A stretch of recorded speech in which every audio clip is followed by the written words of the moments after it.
Patuloy ang pagtutok ng pulisya sa mga krimen na karaniwang nangyayari tuwing holiday season, pati na sa mga kaso ng online estafa o scam. Nagbabala rin ng PNP laban sa mga iligal na magpapaputok ng baril sa gitna ng pagsalubong ng bagong taon. Yan ang ulat ni Patrick De Jesus.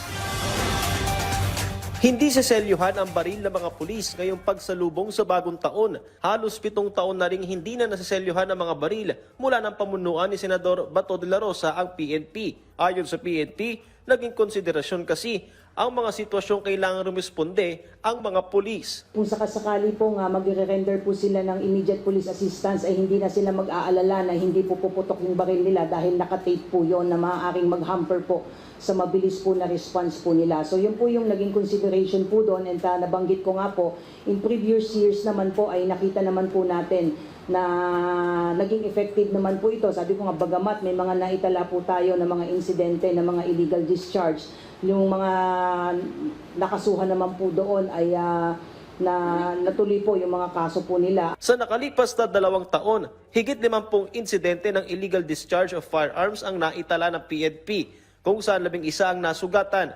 Kaya naman nagbabala ang PNP sa mga pulis na pananagutin ang mga iligal na magpapaputok ng kanilang baril, maging sa iba pang gun owner. Maliban po sa criminal case na maaari po nilang kaharapin, na maaaring makapagtanggal po sila sa serbisyo. So again, we would like to take this opportunity to remind all our PNP personnel to refrain from using yung kanilang mga baril, lalong-lalo na sa pagsalubong po ng bagong taon. Yun po yung patuloy nating panawagan, hindi lamang po sa mga miyembro po ng pulis, pati na rin po sa other law enforcement agencies na katuwang natin sa pagbabantay, at syempre yung ating mga responsible gun owners. Ilang araw bago ang Pasko, kabi-kabila na ang pagdagsa ng mga tao sa mga mall o tiyangge upang bumili ng aginaldo. Kaya naman tinututukan ng PNP ang mga posibleng krimen ngayong holiday, kung saan una nang itinaas ang full alert status simula noong nakaraang linggo.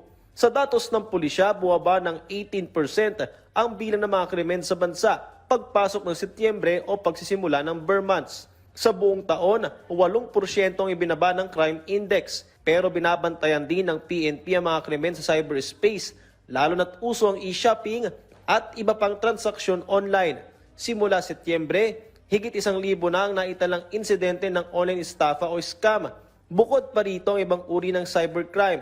Dahil dito, patuloy na pinag-iingat ng publiko sa iba't ibang modus. May mga nag-promote ng mga raffle prices, bumili ka ng ganitong items, mura na, tapos entitled ka pa sa raffle. So karamihan sa nakikita po natin dyan, Faith, yung lagi nating paalala po dyan, kung hindi ka naman po sumali sa raffle po, ay wag po tayong mag-expect na mananalo po tayo. Lalo't ang nagsasabi po doon ay hindi nyo naman po kilala at ini-entice po kayo, ini-engage po kayo na mag-register po, dahil once mag-register po kayo dyan sa hindi nyo po kilalang link, ay maaari pong makuha po yung mga personal data po ninyo, at maaari pong makompromise ang inyong mga bank accounts, ang inyong mga GCash account, at any other form of online payment accounts po. So mag-ingat po tayo. Patrick De Jesus, para sa Bayan.